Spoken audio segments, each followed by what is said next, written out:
Simba es un proyecto gratuito de promoción de la lectura. Ayúdanos a que nuestros libros lleguen a más gente compartiendo lecturas en las redes sociales.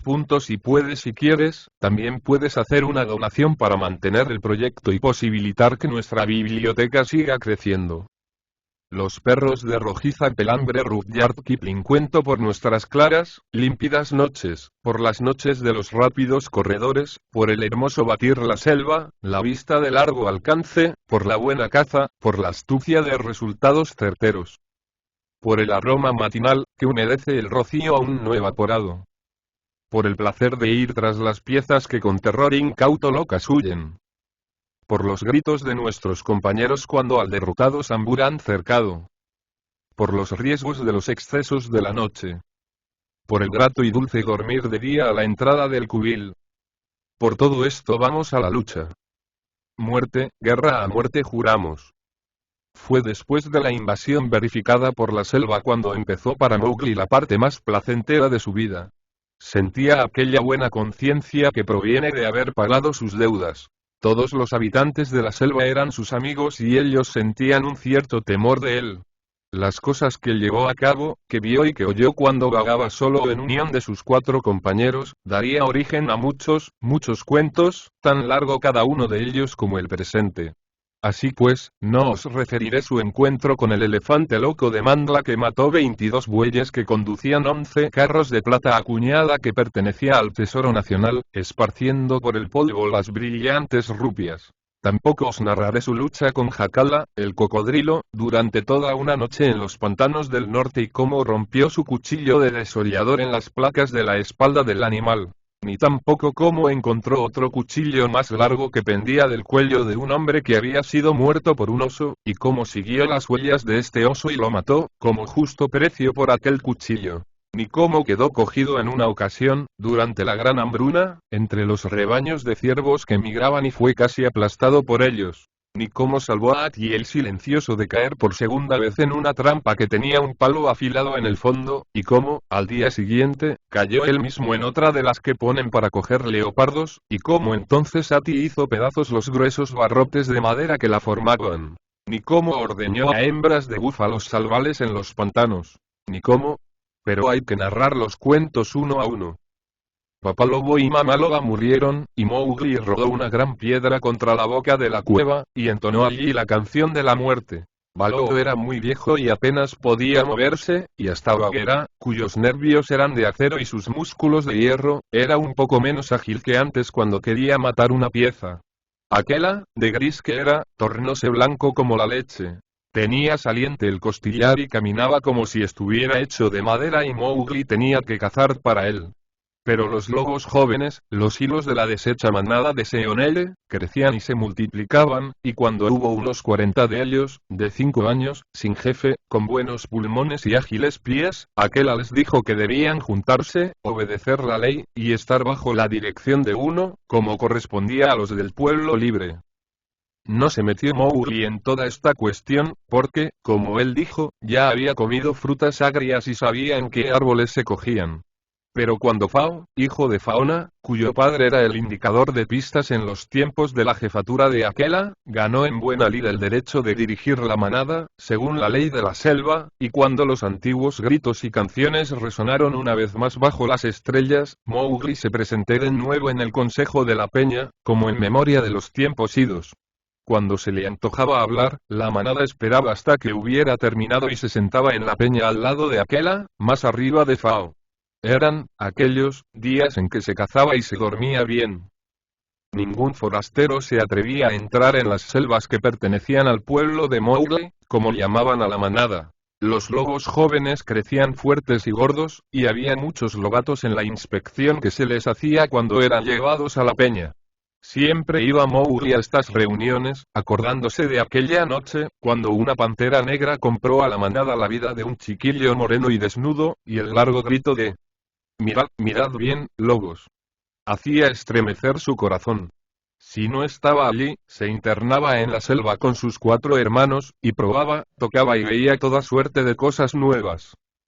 Un día, a la hora del crepúsculo, mientras caminaba distraídamente por los bosques llevando para Akela la mitad de un gamo que había cazado, y mientras los cuatro se empujaban, como gruñendo y revolcándose por juego, escuchó un grito que nunca se había vuelto a oír desde los malos días de Shere Khan. Era lo que llaman en la selva el feal, una especie de horroroso chillido que da el chacal cuando caza siguiendo a un tigre, o cuando tiene a la vista piezas de caza mayor. Si pueden imaginarse una mezcla de odio, de triunfo, de miedo y de desesperación, en un solo grito desgarrador, tendrán una leve idea del feal que se elevó, descendió y vibró en el aire, a lo lejos, del otro lado del Waingunga. Los cuatro lobos dejaron de jugar en el acto, con los pelos erizados y gruñendo. La mano de Mowgli se dirigió hacia el cuchillo, y se detuvo, congestionado el rostro y fruncido el ceño. No hay por aquí ningún rayado que se atreva a matar, dijo. No es ese el grito del explorador, observó el hermano gris. Eso es una gran cacería. Escucha.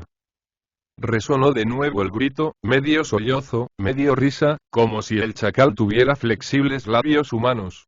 Respiró entonces Mowgli profundamente y echó a correr hacia la peña del consejo, adelantándose en el camino a los lobos de la manada que también se apresuraban. Fao y Akela estaban juntos sobre la peña, y más abajo de ellos veíanse a los demás, con los nervios en tensión. Las madres y sus lobatos corrían hacia sus cúbiles, porque cuando resuena el feal conviene que los débiles se recojan. Nada oían sino el rumor del Waingunga que corría en la oscuridad y las brisas del atardecer entre las copas de los árboles, cuando de pronto, al otro lado del río, aulló un lobo. No era un lobo de la manada, porque estos se hallaban alrededor de la peña. El aullido fue adquiriendo un tono de desesperación. Dole. Decía. Dole. Do. Oyeron pasos cansados entre las rocas, y un demacrado lobo, con los flancos llenos de rojas estrías, destrozada una de sus patas delanteras y el hocico lleno de espuma, se lanzó en medio del círculo y, jadeante, se echó a los pies de Mowgli. Y buena suerte. ¿Quién es tu jefe? Dijo Fao gravemente. Mi buena suerte. Soy Won Toya, respondió el recién llegado. Quería decir con esto que era un lobo solitario que atendía a su propia defensa, a la de su compañera y a la de sus hijos en algún aislado cubil, como lo hacen muchos lobos en la parte sur del país. Won Toya quiere decir uno que vive separado de los demás, que no forma parte de ninguna manada. Jadeaba y su corazón latía con tal fuerza, que se sacudía todo su cuerpo. ¿Quién anda por allí? Prosiguió Fao, porque esto es lo que todos los habitantes de la selva se preguntan cuando se oye el feal. Los doles del Deccan. Los perros de rojiza pelambre, los asesinos. Vinieron al norte desde el sur diciendo que en el Deccan no había nada y exterminando todo a su paso. Cuando esta luna era luna nueva, tenía yo 4 de los míos, mi compañera y 3 lobatos. Ella los enseñaba a cazar en las llanuras cubiertas de hierba, escondiéndose para correr después los gamos, como lo hacemos los que cazamos en campo abierto. A medianoche los oí pasar juntos, dando grandes aullidos, siguiendo un rastro. Al soplar la brisa matutina, hallé a los míos yertos sobre la hierba, a los 4, pueblo libre, a los 4, cuando estábamos en luna nueva. Hice entonces uso del derecho de la sangre y me fui en busca de los doles. ¿Cuántos eran? Preguntó rápidamente Mowgli, y la manada gruñía rabiosamente. No sé. 3 de ellos ya no matarán más, pero al fin me persiguieron como a un gamo. Me hicieron correr con solo las 3 patas que me quedan. Mira, pueblo libre. Adelantó su destrozada pata, toda ennegrecida por la sangre seca. Tenía junto a los ijares crueles mordiscos y el cuello herido y desgarrado. Y come. Le dijo Akela, levantándose de encima de la carne que Mowgli le había traído. Inmediatamente, lanzóse sobre ella el solitario. No será pérdida esto que me dais, dijo humildemente cuando hubo satisfecho un poco su hambre. Préstame fuerzas, pueblo libre, y también yo mataré luego. Está vacío mi cubil, antes lleno, cuando era luna nueva, y aún no está pagada del todo la deuda de sangre. Fao oyó cómo crujían sus dientes sobre un hueso y gruñó con aire de aprobación. Necesitaremos de tus quijadas, dijo. ¿Iban cachorros con los doles? No, no. Todos eran cazadores rojos. Cazadores de manada grandes y fuertes, aunque toda su comida consiste, allá en el Deccan, en lagartos. Lo que había dicho Wontolla significaba que los doles, los rojos perros cazadores del Deccan, iban de paso buscando algo que matar, y la manada sabía que incluso un tigre le cederá su presa a los doles. Cazan estos corriendo en línea recta por la selva, se lanzan sobre cuanto encuentran y lo destrozan. Aunque no tienen ni el tamaño ni la mitad de astucia que un lobo, son muy fuertes y numerosos. Los doles no empiezan a considerarse manada sino hasta que se reúne un centenar de ellos, en tanto que con 40 lobos basta para lo mismo. Las errabundas caminatas de Mowgli lo había llevado hasta los confines de los grandes prados del Deccan, y había visto a los fieros doles durmiendo, jugando y rascándose en los agujeros y matojos que usan como cúbiles. Él los despreciaba y los odiaba porque no olían como el pueblo libre, porque no vivían en cavernas, y, sobre todo, porque les crecía pelo entre los dedos de las patas, en tanto que a él y a sus amigos no les sucedía esto. Pero sabía, por habérselo dicho a ti, lo terrible que es una manada de doles cuando va de caza. Hasta Ati les deja el paso libre, y ellos siguen adelante hasta que los matan o cuando ya escasea la caza. Algo sabía también Akela sobre los doles, pues le dijo en voz baja a Mowgli. Más vale morir entre todos los de la manada, que sin guía y solo, esta será una cacería magnífica y griega. La última en que tomaré parte. Pero, según los años que viven los hombres, a ti te quedan aún muchos días y muchas noches de vida, hermanito. Vete hacia el norte y échate allí a dormir, y si alguien queda vivo después del paso de los doles, te llevará noticias del resultado de la lucha. Ah, dijo Mowgli con toda gravedad. ¿Debo ir acaso a coger pececillos en las lagunas y a dormir en un árbol, o acaso debo pedirles ayuda a los de Bandarlock para que me ayuden a cascar nueces mientras la manada lucha allá abajo? A muerte será la lucha, respondió Akela. Tú nunca te has enfrentado con los doles, con los asesinos rojos. Hasta el rayado. Aowa. Aowa.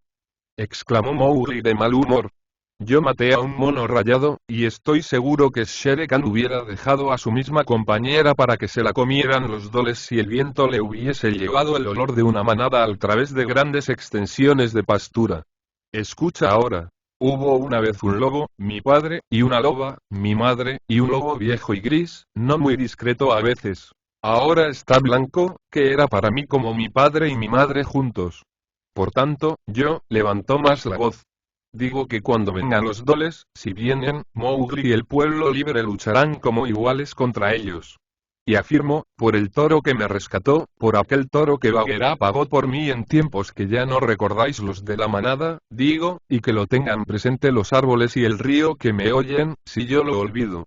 Que este cuchillo será para la manada como un colmillo más, y no creo que su filo esté muy embotado. Esta es la palabra que tenía que decir y que empeño. No conoces a los doles, hombre que hablas como los lobos, dijo Wontolla. Tan solo quiero pagar la deuda de sangre que tengo con ellos, antes que me destrocen. Avanzan despacio, matando a medida que se alejan, pero en 2 días habré recobrado ya algo de mis fuerzas, con lo que podré volver a la lucha. En cuanto a vosotros, pueblo libre, opino que debéis ir hacia el norte y que comáis poco durante un tiempo, durante el tiempo que tarden en pasar los doles. No habrá de produciros carne esta cacería. Y oigan al solitario. Dijo Mowgli dando una risotada. Pueblo libre. Hemos de huir hacia el norte y dedicarnos a coger lagartos y ratas por miedo de tropezar con los doles. Hay que dejar que maten todo lo que quieran en nuestros cazaderos, en tanto que nosotros nos escondemos en el norte, hasta que ellos quieran devolvernos lo que es nuestro. No son más que unos perros, mejor dicho, cachorros de perros, rojos, de vientre amarillo y sin cúbiles, y con pelos entre los dedos de las patas. Sus camadas constan de 6 u 8 pequeñuelos, como las de Chikai, el diminuto ratoncillo saltador. Sin duda hemos de huir, pueblo libre, y pedir como un favor a los del norte que nos dejen comer alguna res muerta. Ya conocéis el dicho. En el norte, miseria. En el sur, piojos. En cuanto a nosotros, somos la selva. Escoged, escoged. Será una buena cacería. Por la manada, por toda la manada. Por los cúbiles y las camadas. Por lo que se mata fuera y dentro de aquellos. Por la compañera que persigue al gamo. por los cachorrillos que están en las cavernas, juremos la lucha, juremos. Juremos. Respondió la manada con un profundo aullido que resonó en la noche como el estruendo de un enorme árbol que cae. Lo juramos. Gritaron. Permanezcan con ellos, ordenó Mowgli a los 4. Todo colmillo hará falta. Que Fao y Akela preparen todo para la batalla. Yo iré a contar los perros. Eso significa la muerte, exclamó Wontoya levantándose a medias. ¿Qué puede hacer ese, que ni pelo tiene, contra los rojizos perros? Acuérdense de que hasta el rayado. En verdad que eres un solitario, interrumpió Mowgli. Pero hablaremos de esto cuando hayan muerto los doles. Buena suerte para todos. Echó a correr, hundiéndose entre las sombras, y era presa de tal agitación que apenas miraba donde pisaba. Consecuencia de ello fue caerse cuán largo era entre los grandes anillos de Ka, la serpiente pitón, donde ésta estaba al acecho, cerca del río, frente a un sendero frecuentado por los ciervos. Ixcha. Silbó Ka malhumorada. ¿Es esto actuar según el estilo de la selva, venir haciendo tal ruido con los pies, caminando tan torpemente para estropearle a uno el trabajo de toda una noche? Y precisamente cuando se presentaba también la caza. Y es mi culpa, dijo Mowgli levantándose. En realidad, a ti te buscaba, cabeza chata. Pero cada vez que nos encontramos, estás más gruesa y más grande. Lo menos has crecido un trozo como este brazo. No hay nadie como tú en la selva, discreta, vieja, fuerte, y hermosísima, Kaa. ¿A dónde vas a parar por ese camino? Dijo Kaa con voz más suavizada. No cambió aún la luna desde que un hombrecito armado de un cuchillo me tiraba piedras a la cabeza y me llenaba de insultos porque dormía al raso. Ya lo creo. Y a todos los ciervos que perseguía Mowgli, los espantabas, y esa cabeza chata era tan sorda, que no percibía mis silbidos para que dejara libre el camino de los ciervos, respondió Mowgli con mucha calma, sentándose entre los pintados anillos de la serpiente. Pero ahora, ese mismo hombrecito trae en los labios palabras suaves y halagadoras, y le dice a aquella misma cabeza chata que es discreta, fuerte, hermosa, y ella se deja persuadir y le hace sitio, así, al que le tiraba piedras, y griega. ¿Estás cómodo ahora? ¿Podría Bagheera ofrecerte tan cómodo lugar de descanso? Como de costumbre, Ka había convertido su cuerpo en una suerte de blanda hamaca, bajo el peso del cuerpo de Mowgli. Se tendió el muchacho en medio de la oscuridad, y se enroscó en aquel cuello flexible que parecía un cable, hasta que la cabeza de Kaa descansó sobre su hombro, y luego le refirió cuánto había ocurrido en la selva aquella noche. Puedo ser lista, dijo Kaa cuando él terminó, pero sorda ciertamente lo soy. De otra manera, hubiera oído el ceal. Ya no me extraña que los que comen hierba estén tan inquietos. ¿Cuántos serán los doles? Aún no los he visto. Vine corriendo a verte. Tú eres más vieja que Ati. Pero, Kaa, y al decir esto temblaba de gusto. ¡Qué magnífica cacería será! Pocos de nosotros viviremos cuando cambie la luna. ¿También tú tomarás parte en esto? Acuérdate de que eres hombre y de cuál fue la manada que te arrojó de ella. Que el lobo salde sus cuentas con el perro. Tú eres un hombre. Las nueces de antaño, son hogaño tierra negra, replicó Mowgli. Es cierto que soy un hombre, pero me parece haber dicho esta noche que soy un lobo. El río y los árboles son mis testigos. Pertenezco al pueblo libre, Kaa, hasta que los doles hayan pasado. Pueblo libre. Murmuró Kaa. Pandilla suelta de ladrones. Y tú te ligaste a ellos en un nudo de muerte, solo por la memoria de los lobos muertos. Eso no es buena caza. Di mi palabra. Lo saben los árboles, y también el río. No quedaré libre de compromiso sino hasta que hayan pasado los doles. NGSSH. Así la cosa cambia por completo. Había pensado llevarte conmigo a los pantanos del norte, pero palabra es palabra, aunque esta sea la de un hombrecito desnudo y sin pelo como tú. Ahora, pues, yo, Kaa, digo que... Piénsalo bien. Cabeza chata. No vayas a ligarte tú también en un nudo de muerte. No necesito que me des tu palabra, pues bien sé que... Así sea, pues dijo Kaa. No daré palabra alguna. ¿Pero qué piensas hacer cuando vengan los doles? Habrán de pasar a nado el Waingunga. Ahora bien. Yo pensaba salirles al encuentro cuando crucen algún sitio poco profundo, con mi cuchillo en la mano, llevando detrás de mí a la manada para que, acuchilladas y atacados por los míos, retrocedieran algo río abajo o fueran a refrescarse el gaznate. No retrocederán los doles, y su gaznate hierve siempre, respondió Kara. Una vez terminada esta cacería, no quedará ni hombrecito ni lobato. Únicamente quedarán huesos. Alala. Si hemos de morir, moriremos. Será una magnífica cacería. Pero soy joven y no he visto muchas lluvias. No sé mucho y no soy fuerte. ¿Tienes un plan mejor, Kara? Yo ya he visto cientos y cientos de lluvias. Antes que Ati hubiera mudado sus colmillos de leche, era ya enorme el rastro que yo dejaba en el polvo, al pasar. Por el primer huevo que hubo en el mundo, te juro que soy más vieja que muchos árboles, y he sido testigo de todo lo que ha acontecido en la selva. Pero esto es un caso nuevo, dijo Mowgli. Nunca antes se habían cruzado los doles por nuestro camino.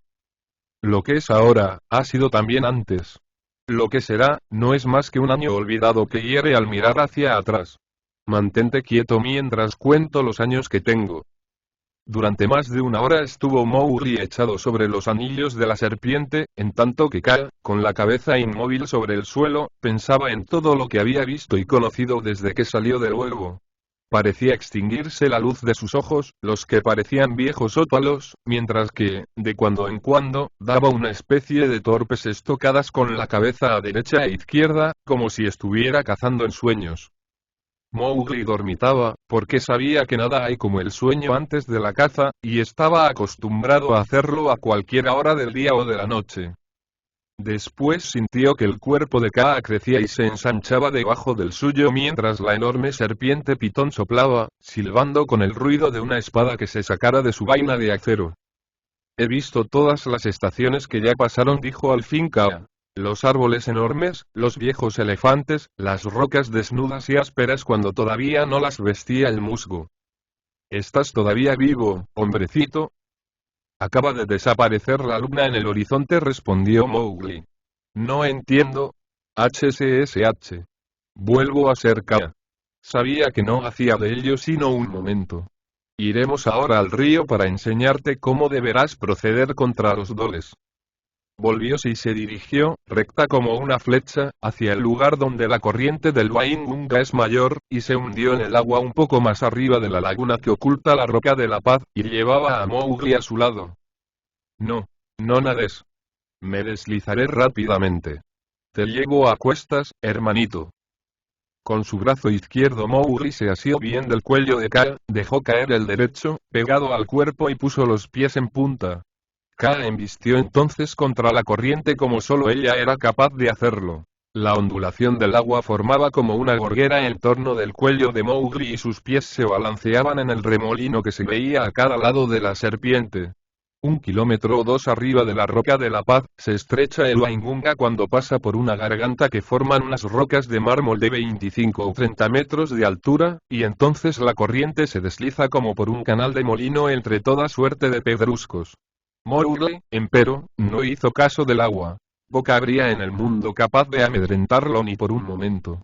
Miraba a uno y otro lado de aquella estrecha garganta y resoplaba como si estuviera incómodo, pues percibíase en el aire un olor agridulce, muy parecido al de un gran hormiguero en un día caluroso. Instintivamente hundióse todo en el agua, levantando solo de cuando en cuando la cabeza para respirar, hasta que Kaa, al fin, por medio de una doble torsión de su cola, ancló en torno de una roca hundida, manteniendo a Mowgli en el hueco que formaban sus anillos, en tanto que el agua seguía su curso. Esta es la morada de la muerte, dijo el muchacho. ¿Por qué venimos aquí? Duermen, dijo Kaa. Ati no desvía su camino ante el rayado. Pero Ati y el mismo rayado se apartan cuando vienen los doles, y estos, según se dice, no cambian su rumbo por nada. Y sin embargo, ¿ante quién retrocede el diminuto pueblo de las rocas? Dime, amo de la selva, ¿quién es el verdadero amo de la selva? Esas, murmuré Mowgli. Aquí mora la muerte. Vámonos. No. Mira bien, porque ahora están durmiendo. Todo está como cuando yo aún no tenía el largo de tu brazo. Las rajadas y carcomidas rocas de aquella garganta del Waingung habían sido usadas desde el principio de la selva por el diminuto pueblo de las rocas, las laboriosas, feroces, salvajes y negras abejas de la India. Como Mowgli lo sabía muy bien, todo rastro de animal torcía hacia un lado u otro, más de 800 metros antes de llegar a aquel sitio. Durante siglos había tenido allí sus enjambres el pueblo diminuto y había pululado de grieta en grieta, agrupándose una y otra vez, manchando el blanco mármol con miel seca, y fabricando panales altos y profundos en la oscuridad de las cavernas interiores, en donde ni los animales, ni el fuego ni el agua pudiera llegar nunca. La garganta parecía adornada en toda su longitud con negros cortinajes de terciopelo que brillaban débilmente. Mowgli sintióse desfallecer al verlo, pues aquella especie de cortinas eran los millones de abejas amontonadas que allí dormían. Notábanse también otras protuberancias, adornos y cosas que parecían carcomidos troncos de árboles prendidos en la superficie de las rocas. Restos viejos, abandonados, o acaso nuevas ciudades levantadas al abrigo de aquella garganta que estaba resguardada del viento. Enormes y esponjosos panales, ya podridos, habían rodado desde lo alto, pegándose en los árboles y enredaderas que parecían asirse a la superficie de las rocas. Al escuchar atentamente el muchacho, más de una vez oyó el ruido que al deslizarse producían los panales llenos de miel al caer allá adentro, en las oscuras galerías. Después, rumor de alas que batían furiosamente y el pausado gotear de la miel derramada que corría hasta llegar al borde de alguna abertura al aire libre, chorreando desde allí lentamente sobre hojas y ramas. A un lado del río había una especie de playa pequeñísima de menos de 1,5 metros de ancho, llena de desechos acumulados allí durante innumerables años. Abejas muertas, basura, panales viejos, alas de pequeñas mariposas merodeadoras que se habían perdido en aquel lugar buscando miel. Todo estaba amontonado formando un finísimo polvo negro. Solo el olor penetrante de aquel conjunto bastaba para asustar a cualquier ser viviente que no tuviera alas y supiese lo que era el pueblo diminuto. De nuevo se movió Kaa corriente arriba hasta llegar a un banco de arena que se encontraba en el extremo de aquella garganta.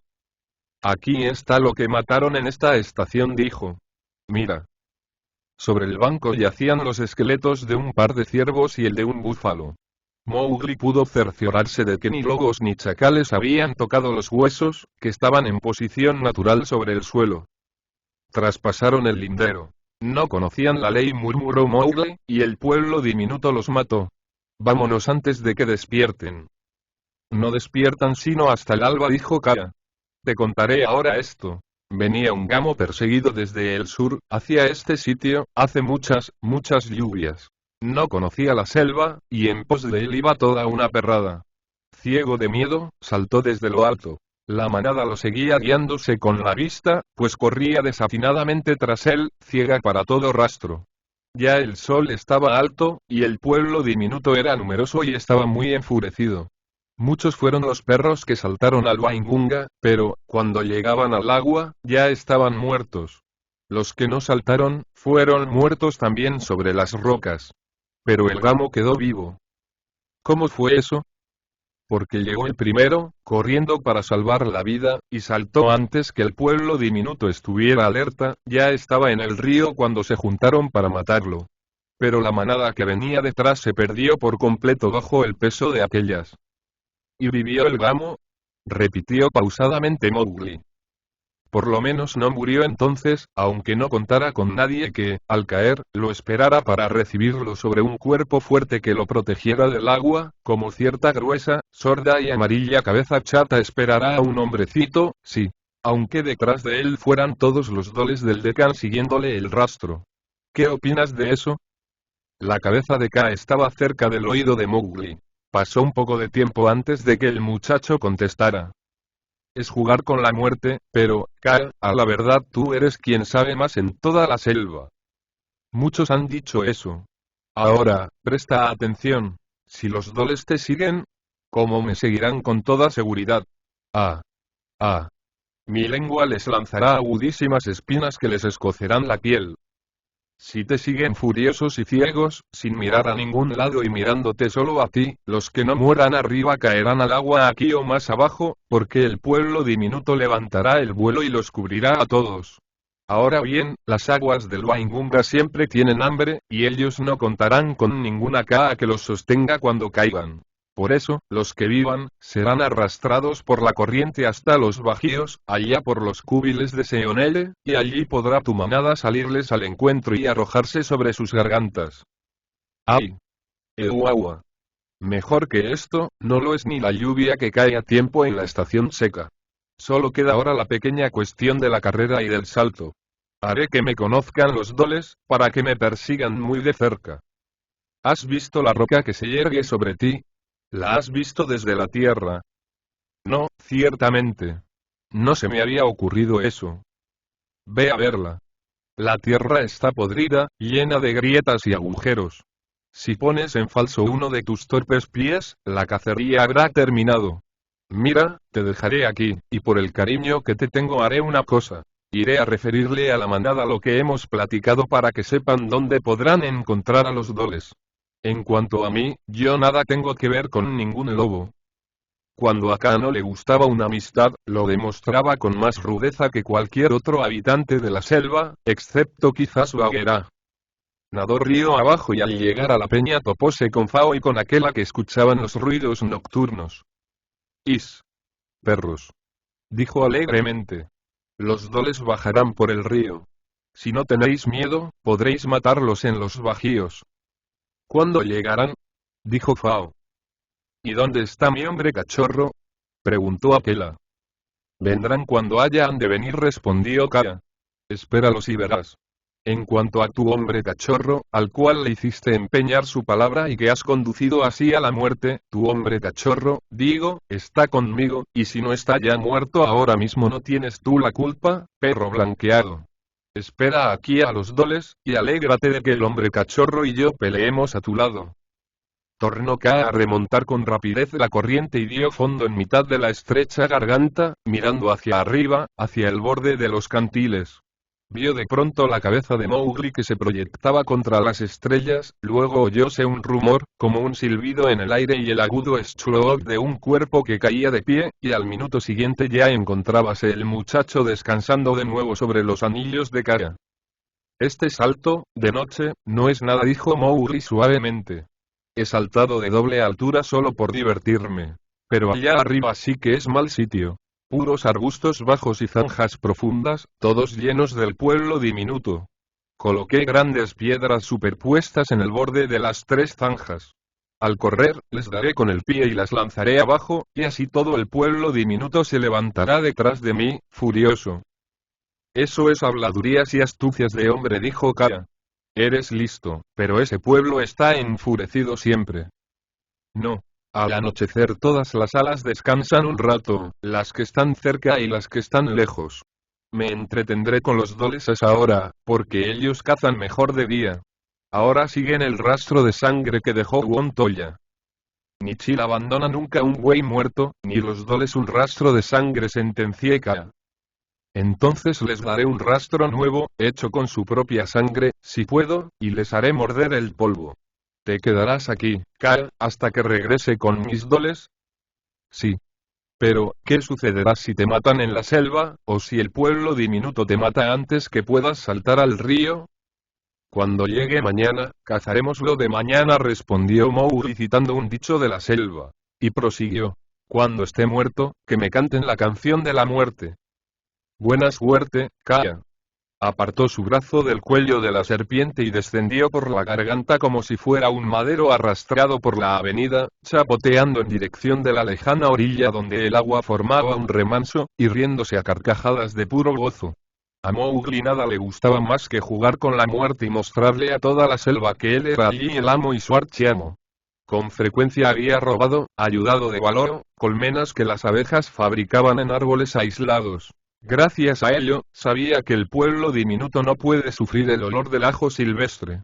Por tanto, recogió un haz de esas plantas, lo ató con una tira de corteza, y luego empezó a seguir el rastro de sangre de Wontolla, hacia el sur y a partir de los cúbiles, por espacio de más de una legua, mirando los árboles con la cabeza inclinada a un lado, y riendo como loco al mirar. «He sido Mowgli», la rana se decía a sí mismo. «Y he dicho que soy Mowgli, el lobo». Ahora me toca ser Mowgli, el mono, antes de ser Mowgli, el gamo. Al fin acabaré por ser Mowgli, el hombre. Oh.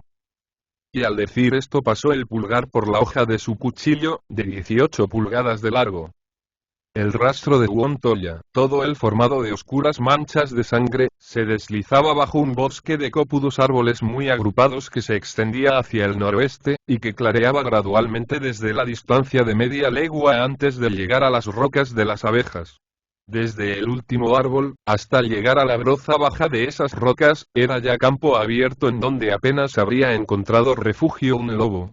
Corrió Mowgli por debajo de los árboles, calculando las distancias entre rama y rama, encaramándose de cuando en cuando en un tronco, y saltando por vía de ensayo de un árbol a otro, hasta que llegó al campo abierto, al que estudió cuidadosamente durante una hora.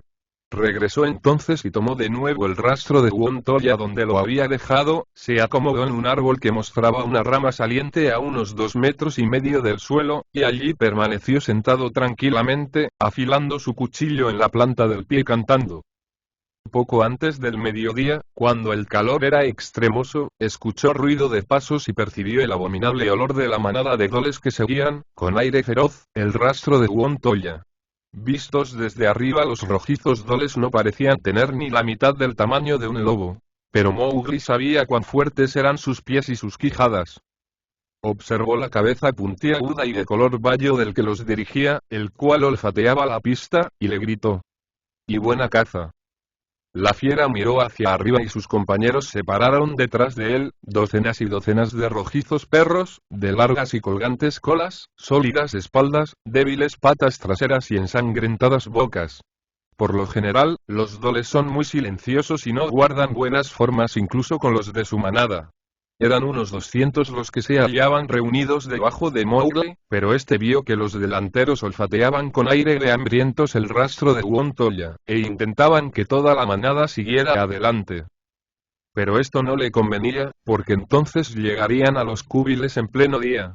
La intención de Mowgli era entretenerlos allí, bajo el árbol, hasta el anochecer. ¿Con qué permiso venís aquí?, les dijo. Todas las selvas son nuestras, fue la respuesta, y el dole que se la dio le mostró los blancos dientes. Mowgli miró hacia abajo sonriendo, e imitó perfectamente el agudo chillido y la especie de charla de Chikari, el ratón saltador del Deccan, dando a entender con esto que tenían tan poco a los dos. Es como al mismo Chikari. Se agrupó entonces la perrada alrededor del tronco, y el que la dirigía ladró furiosamente llamándole a Mowgli mono. Por toda respuesta, alargó el muchacho una de sus desnudas piernas y movió los dedos del pie, precisamente sobre la cabeza del perro. Esto fue suficiente, demasiado suficiente para poner fuera de sí a toda la manada.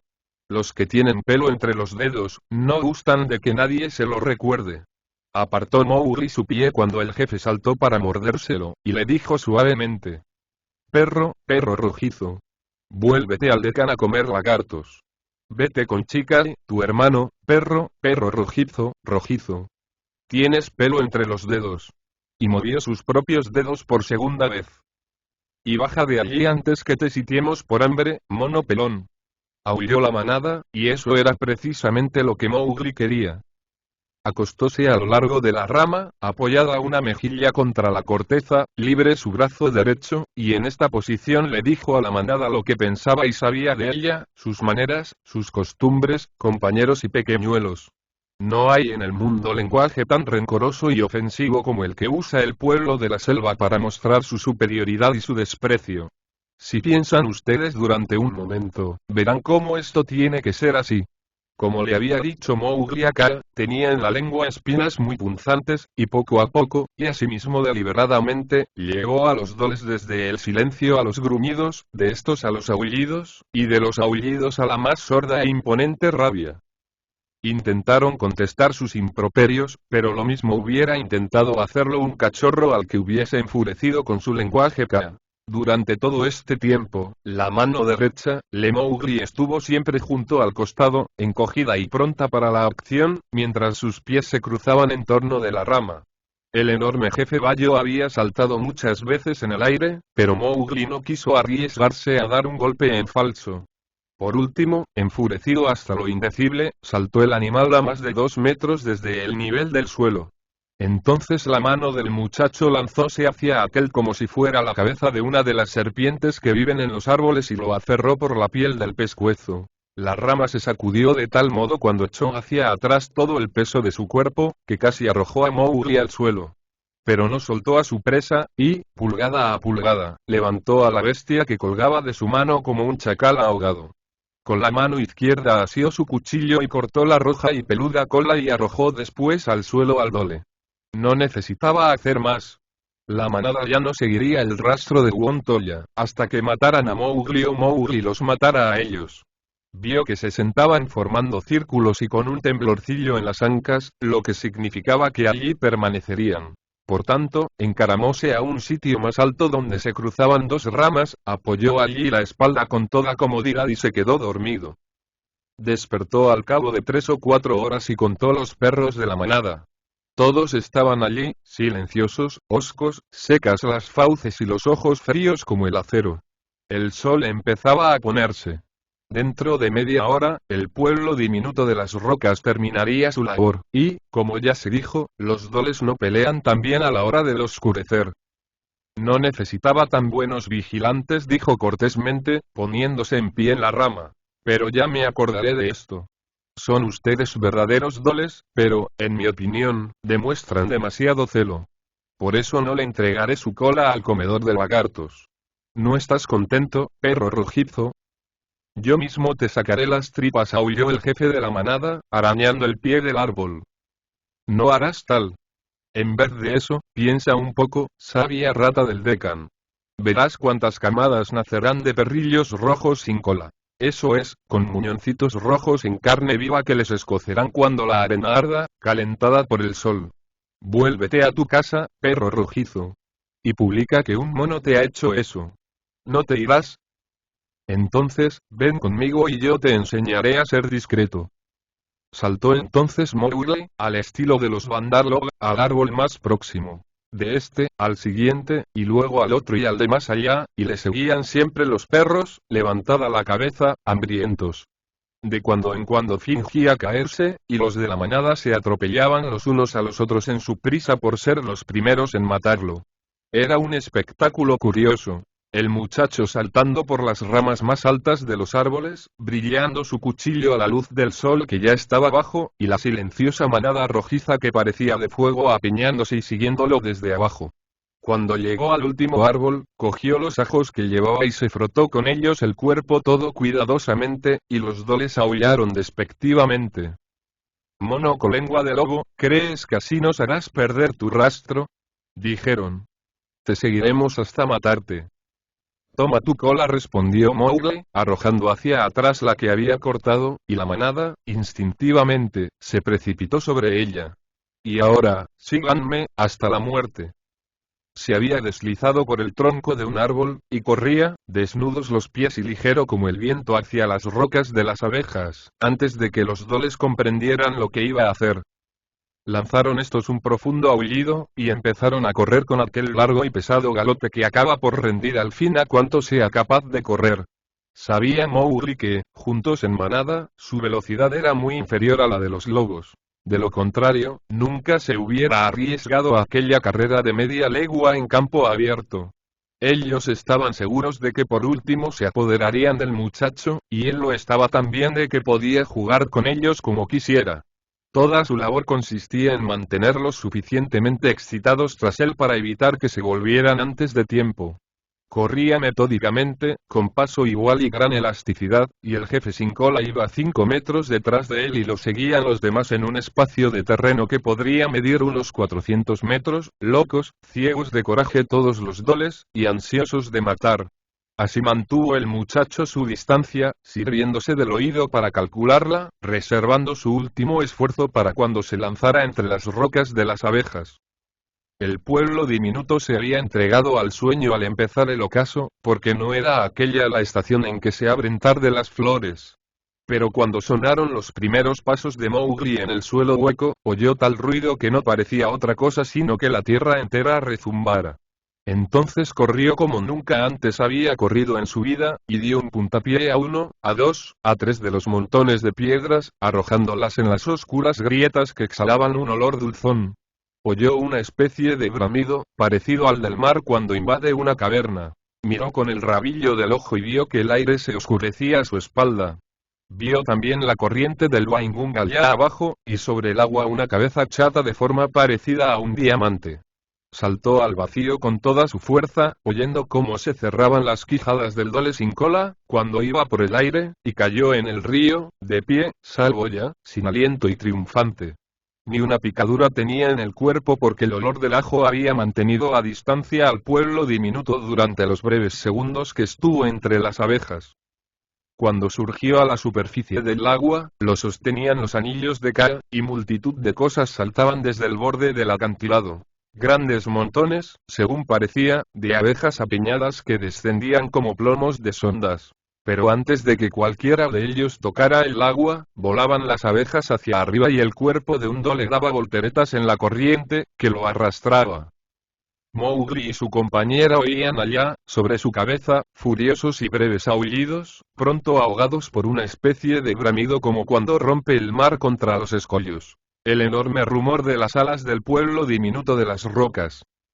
Asimismo, algunos de los Doles habían caído en las grietas que comunicaban con las cavernas subterráneas, en donde, ahogándose, peleaban y mordían entre los panales desprendidos, y al cabo eran levantados, aun cuando ya estuvieran muertos, por las ascendentes oleadas de abejas que había debajo de ellos, y arrojados a algún agujero frente al río y de allí lanzados a los negros montones de basura.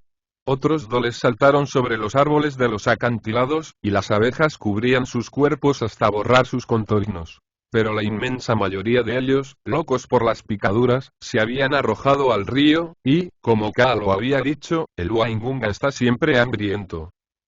Kaa sostuvo a Mowgli fuertemente hasta que recuperó el aliento el muchacho. Es preferible no permanecer aquí, dijo. El pueblo diminuto está alborotado en verdad. Ven.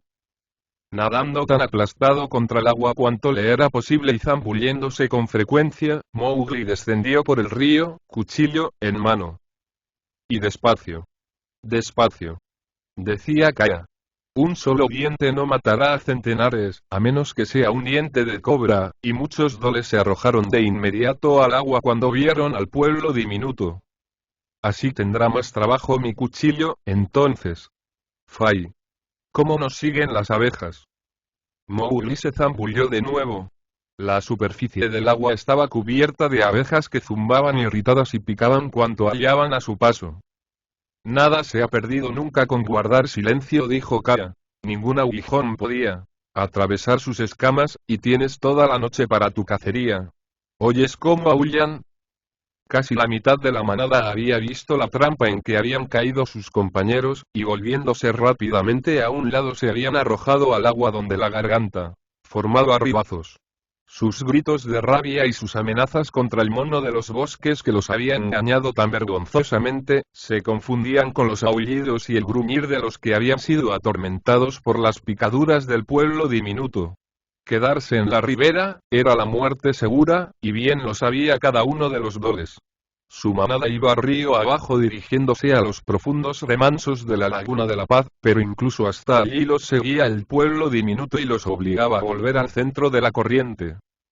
Podía escuchar Mowgli la voz del jefe sin cola animando a los suyos y diciéndoles que mataran a todos los lobos de Seonee.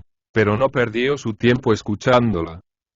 Y alguien mata en la oscuridad, detrás de nosotros. Ladró uno de los Doles. El agua está teñida de sangre.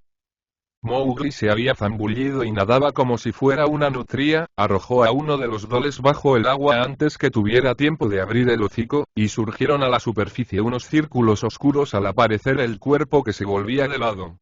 Los Doles intentaron retroceder pero la corriente se lo impidió, y el pueblo diminuto continuaba picándolos en la cabeza y en las orejas. Podían oír, además, el recto de la manada de Seonee que se escuchaba cada vez más fuerte y profundo en la oscuridad creciente. Nuevamente se zambulló Mowgli, y otro dole fue a parar bajo el agua, y luego surgió, muerto, y estalló de nuevo el clamor entre los rezagados de la manada, aullando algunos que debían ganar la orilla, en tanto que otros llamaban a su jefe y le pedían que los volviera al Deccan, y otros, por último, desafiaban a Mowgli a que se presentara para matarlo.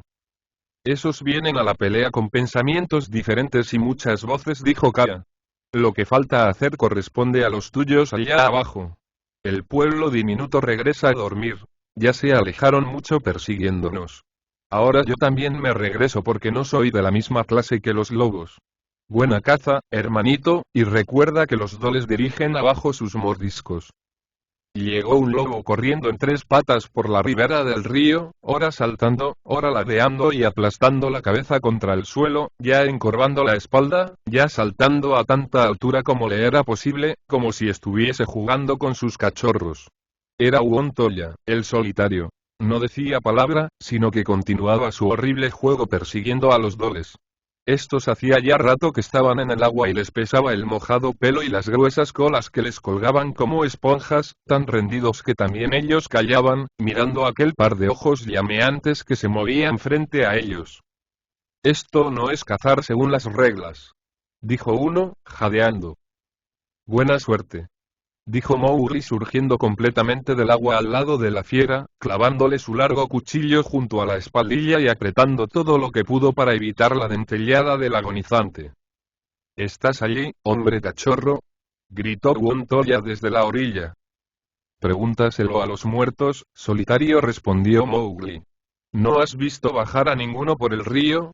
Les hice morder el polvo a esos perros. Les jugué una mala pasada a plena luz del día y a su jefe le corté la cola. Pero todavía quedan allí algunos para ti. ¿Hacia dónde quieres que los obligue a ir? Esperaré, dijo Uontolla. Me queda aún toda la noche. Cada vez se oían más cerca los aullidos de los lobos de Seonee. Y por la manada. Por la manada en pleno, lo que hemos jurado. Y un recodo del río arrojó a los doles entre la arena y los bajíos que había frente a los cúbiles. Y entonces se dieron cuenta de su error. Debieron haber saltado a tierra unos 800 metros más arriba y atacar a los lobos en terreno seco. Pero ahora ya era demasiado tarde. En la orilla se veía una línea de ojos que parecían de fuego, y excepto el horrible feal no interrumpido desde la puesta del sol, no se percibía ningún ruido en la selva. Parecía como si Uontolla los hubiera atraído para que tomaran tierra allí. Den la vuelta y ataquen, dijo el jefe de los doles. La manada entera se lanzó a la playa, chapoteando en los bajíos, hasta que toda la superficie del río se agitó y cubrió de blanca espuma, formando círculos que iban de un lado a otro del río como los de un barco. Mowgli siguió la embestida, acuchillando y rebanando mientras los doles corrían apiñados por la orilla como una ola. Entonces empezó la gran lucha, levantándose, agarrándose, aplanándose, haciéndose pedazos los unos a los otros, agrupados o diseminados, a lo largo de la roja, húmeda arena, por encima o entre las enredadas raíces de los árboles, al traveso en medio de los matorrales, entrando y saliendo por lugares cubiertos de hierba, pues aún entonces la proporción entre doles y lobos era de 2-1. Pero los lobos luchaban por cuanto constituía la razón de ser de su manada, y no eran ya solo los flacos y altos cazadores de otras veces, de pechos hundidos y blancos colmillos, sino que a ellos se juntaban las lainis de mirada ansiosa, las lobas de cubil, como se las llama, que luchaban por sus camadas y que intercalaban entre ellas de cuando en cuando a algún lobo de un año, de piel lanosa aún, que iba a su lado tirando y agarrándose a su madre. Un lobo, como sabéis, ataca arrojándose a la garganta o mordiendo en los costados, en tanto que un dole generalmente procura morder en el vientre. Así, cuando peleaban fuera del agua y tenían que levantar la cabeza, los lobos llevaban ventaja. En la tierra, en cambio, se hallaban en condiciones de inferioridad. Pero, ya en el agua, ya en tierra, el cuchillo de Mowgli no descansaba ni un segundo. Los cuatro, finalmente, se habían abierto paso hasta llegar a su lado. El hermano gris, agachado entre las rodillas del muchacho, le protegía el vientre, en tanto que los demás le cuidaban la espalda y los costados, o lo cubrían con su cuerpo cuando la sacudida y el aullido de un salto de uno de los doles, contra la resistente hoja del cuchillo, lo hacía caer de espaldas. Los demás que combatían, formaban una masa desordenada y confusa, una apretada y ondulante multitud, que se movía de derecha a izquierda y de izquierda a derecha a lo largo de la ribera, o que giraba pausadamente una y otra vez en derredor de su propio centro. Y aquí se elevaba como una trinchera, se hinchaba como burbuja de agua en un torbellino. La burbuja se rompía y lanzaba a 4 o 5 perros heridos, cada uno de los cuales luchaba por volver al centro. Allá podía verse a un lobo solo, derribado por 2 o 3 doles a los que arrastraba penosamente, desfalleciendo con el esfuerzo. Más allá, un cachorro de 1 año era elevado en el aire por la presión de los que lo rodeaban, aunque ya hacía rato que estaba muerto, en tanto que su madre, enloquecida de rabia, pasaba y volvía a pasar, mordiendo siempre. Y en medio de la pelea, ¿sucedía acaso que un lobo y un dole, olvidados de todos los demás, se preparaban para un combate singular queriendo cada uno ser el primero en morder, hasta que repentinamente, un torbellino de furiosos combatientes los arrastraba a entrambos? En una ocasión Mowgli pasó junto a aquel que llevaba a un dole en cada flanco y apretaba sus quijadas, casi ya sin dientes, sobre los ijares de un tercero. Otra vez vio a Fao con los dientes clavados en la garganta de un dole, arrastrándolo hacia adelante para que los lobos de 1 año acabaran con él. Pero lo principal de la lucha no era sino ciega confusión y un ahogarse en la oscuridad. Dar golpes, pernear, caerse, ladrar, gruñir, mucho morder y desgarrar en torno suyo, debajo de él y por encima de él. Conforme avanzaba la noche, el rápido e insoportable movimiento giratorio aumentó. Los doles se sentían acobardados y temerosos para atacar a los lobos más fuertes, pero aún no se atrevían a huir. Mowgli adivinó que la pelea tocaba su fin, y contentóse ya nada más con herir y dejar inutilizadas a sus víctimas. Los lobos de 1 año tornábanse más atrevidos. Ya era posible de cuando en cuando tomar un respiro, hablar con el compañero que estaba al lado, y el brillo del cuchillo hacía que retrocediera alguno de los perros. Ya casi no queda sino el hueso por roer, gritó el hermano gris que manaba sangre por 20 heridas. Pero hay que roerlo, respondió Mowgli. El guagua. Así se hacen las cosas en la selva. La roja hoja del cuchillo, corriendo como llamarada, se hundió en los ijares de un dole cuyos cuartos traseros quedaban ocultos por un lobo que lo tenía agarrado. Y es mi presa. Gruñó el lobo arrugando la nariz. Déjamelo. ¿Tienes aún vacío el vientre, solitario? Dijo Mowgli. Uontoya había sido terriblemente herido, pero mantenía paralizado al dole que no podía volverse para morderlo. Por el toro que me rescató, exclamó Mowgli con amarga sonrisa. Si es el rabón. En efecto, era el perro de color bayo que dirigía la manada. No es discreto matar cachorros, y la Inis, prosiguió Mowgli filosóficamente, limpiándose la sangre que le cubría los ojos.